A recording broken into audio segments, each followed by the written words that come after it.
Kwa majina ninaitwa Christian.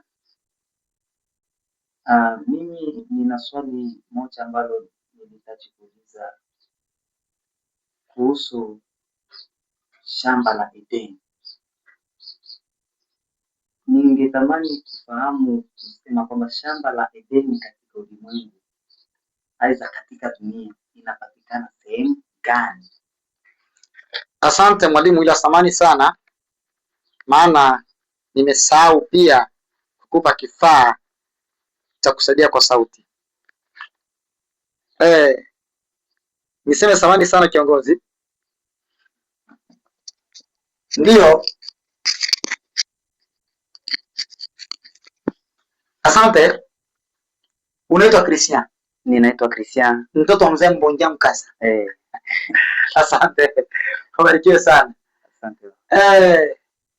Unakaribishwa katika channel yetu. Ukihitaji kutuona pia angalia kwa channel yetu ya Asase TV Injili, Ramazani Rashidi TV na ushirika kundi ndogo Kongo. Naitwa Balozi Israeli Samuel. Watu wa Kongo wanafahamu jina la Apiki. Swali lako nzuri ya kwamba shamba la Edeni liko wapi? Ndiyo. Una swali la kina sana ambalo linachimba hata kupitia Biblia. Maana wasomi wa Biblia ukienda maswali kama hili watakwambia alipoleta dunia Mungu alificha. Kweli kabisa. Okay. La kwanza nisema kwamba shamba la Edeni lipo kwenu kwa asili. Wewe ni kabila gani? Mimi ni Mbembe. Unakosea. Hakuna kabila Mbembe. Neno Mbembe ni tusi.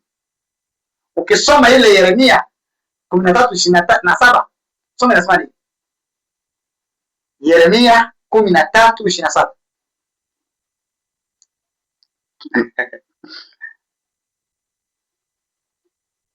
Yeremia. Ndio.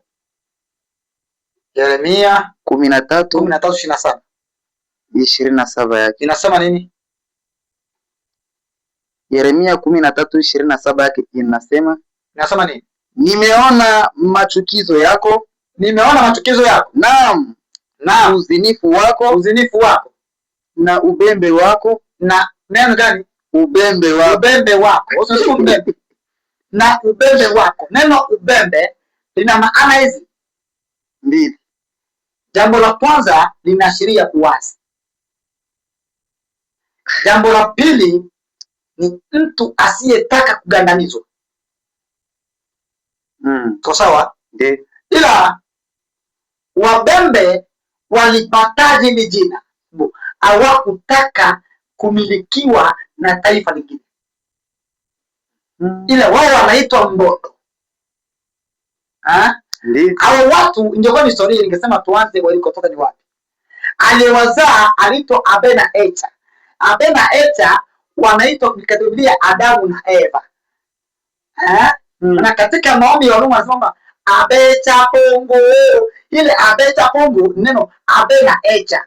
Ombe ya babondo. Hawaitaki Mungu wa mbinguni. Ila wanaita nguru zishuke ziwafanyie kazi.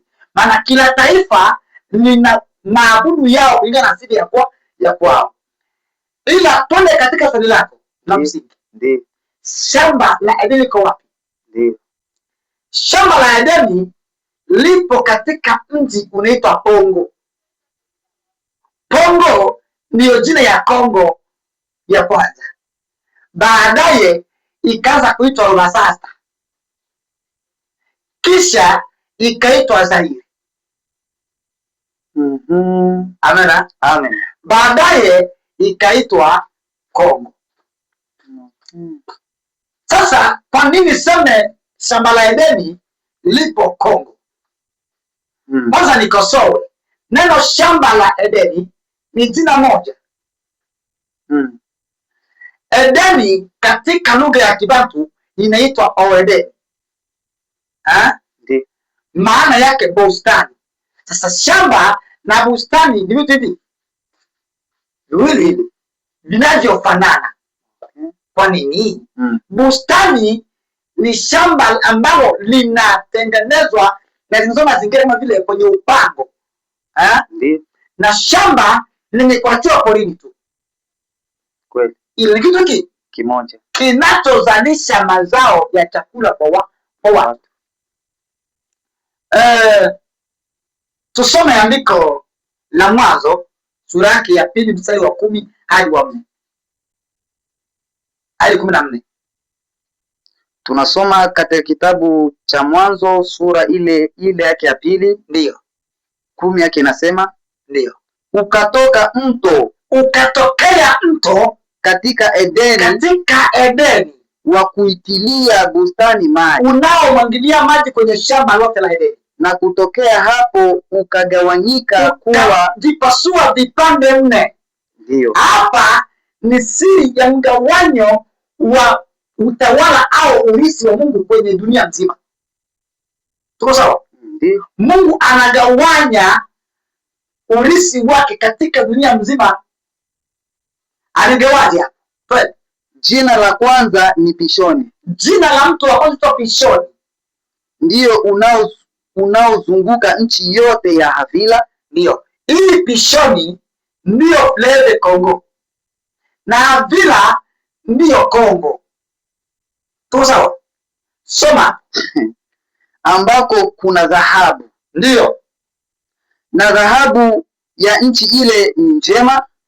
Ndio. Huko kuna bedola na vito shohamu.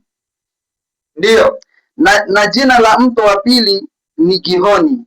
Asha kwanza. Hapo kuna dhahabu nzuri. Hakuna nchi yenye dhahabu nzuri kuliko Kongo duniani. Na kinacholetea vita Kongomani ni mali zenu. Ila kinachowaposti moja, kujua kutoa mali zenu au fahamu. Kwa maana paswe au kode ya kutoa zile mali mzee kwa macho ya nyama amjui. Mara nyingi naambia kwamba ibada bila maarifa ni kivuli cha ibada. Asiyejua maarifa hawezi fahamu namna ya kufungua dhahabu kwenye ardhi ipande vionekane. Wazee walifahamu siri hiyo, lakini walijifunza nani kwa kupatia maarifa. Maarifa mengi ya leo imekuwa maarifa kuwa si tena kusaidia taifa. Shuka. Na bedola. Ndio. Na jina la mto wa pili ni Gihoni. Ndio unaozunguka nchi wote wa Kushi. Ndio. Subiri. Mto gani? Na jina la mto wa pili ni Gihoni. Gihoni ndio Fleuve Nile. Fleuve Nile ndio inazunguka Kushi. Kushi inarepresente Afrika. Lakini nataka tuelewe kwamba hiyo Kushi ni Afrika namna gani? Soma ile tena Mwanzo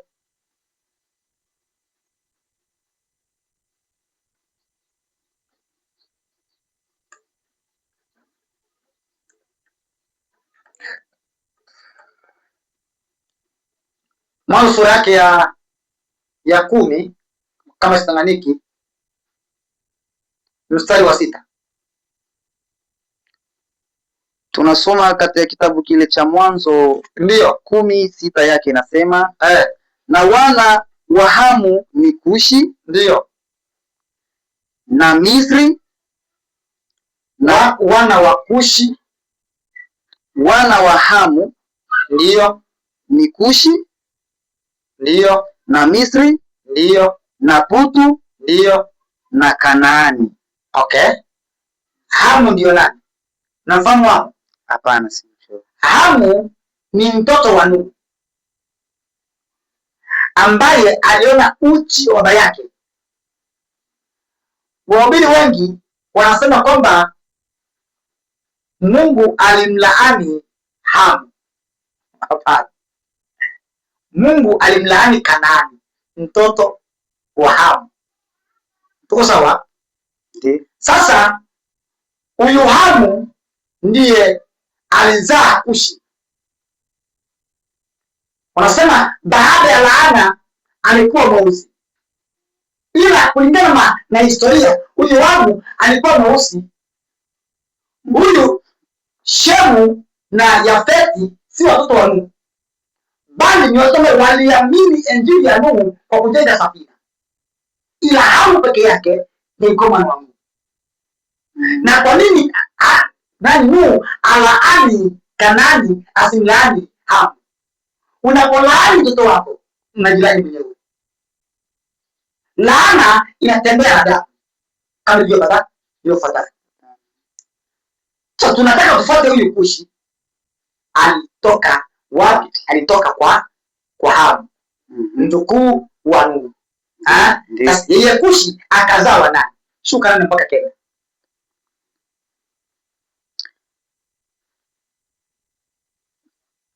Tunaanzia ku 8 mpaka Kenya.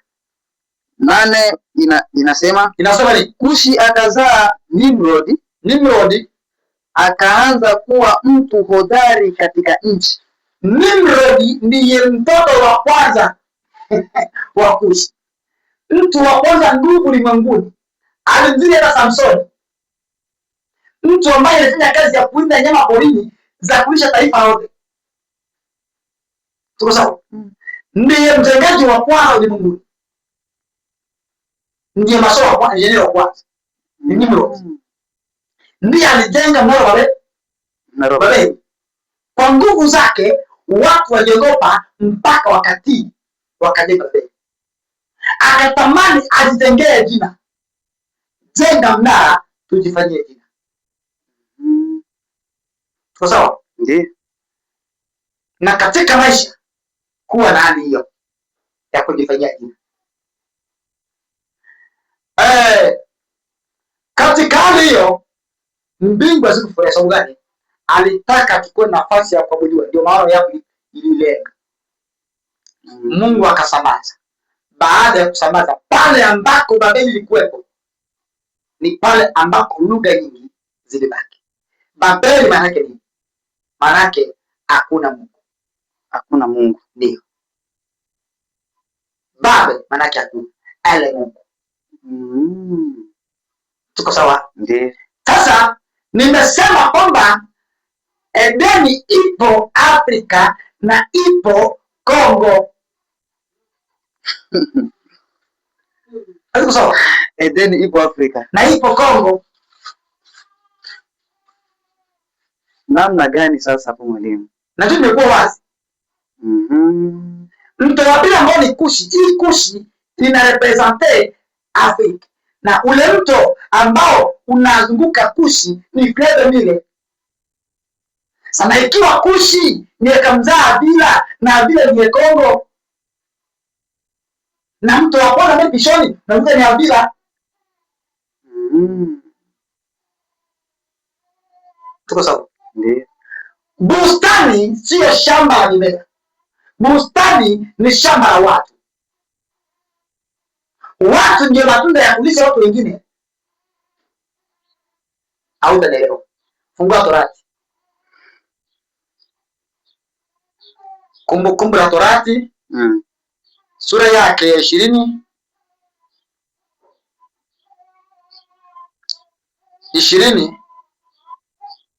18 hadi 20 tena. Toa.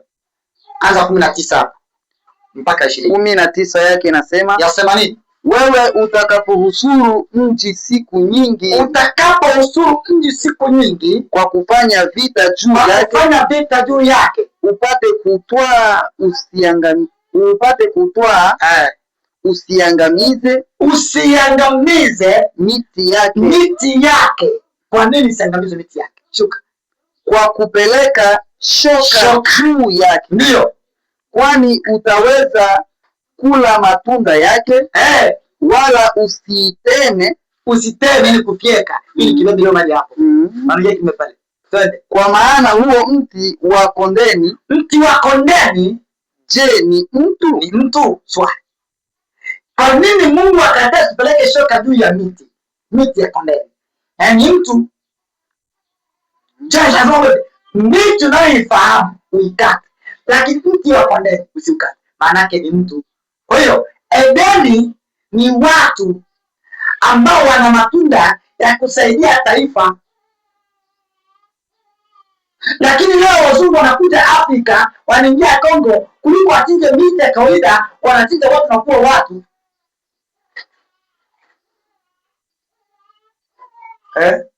Huo ni Edeni ya Mungu, huo ndio shamba la Mungu. Amesema Agano Jipya, sisi ndio shamba la Bwana. Sasa Edeni unaitafutia wapi? Nayo ndio shamba la Bwana.